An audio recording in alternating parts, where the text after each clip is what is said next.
Sementara itu, pemirsa, puluhan wartawan di Ternate, Maluku Utara mengecam adanya tindak kekerasan terhadap jurnalis. Hal ini dinilai telah mencederai kebebasan pers dan melakukan tugas-tugas jurnalistik.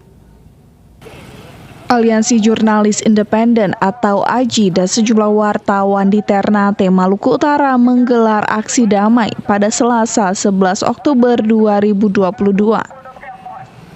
Aksi yang dilakukan oleh puluhan wartawan ini meminta Polda Maluku Utara untuk menyelesaikan kasus kekerasan yang dilakukan oleh Wakil Wali Kota Tidore Muhammad Sinen terhadap jurnalis Cermat Nurkolis.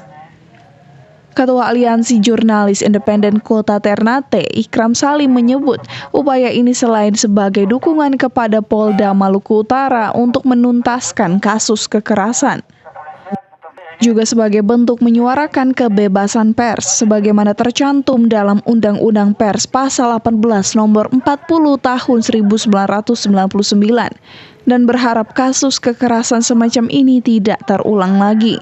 Adalah undang-undang tentang kasus undang pers itu di pasal 4 kalau tidak salah itu pasal 18. Kami berharap agar Polda Maluku Utara memproses kasus ini sebagaimana tidak ada pers, karena tindakan yang sudah dilakukan itu secara nyata telah melanggar ketentuan dalam Undang-Undang Nomor 40 Tahun 1999 tentang pers.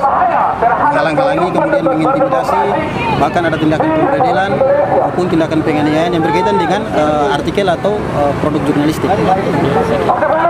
Sebelumnya, Nurkolis mendapat tindak kekerasan pada Agustus lalu yang dilakukan Muhammad Sinen karena telah dinilai mencemarkan nama baiknya sebagai Wakil Wali Kota Tidore.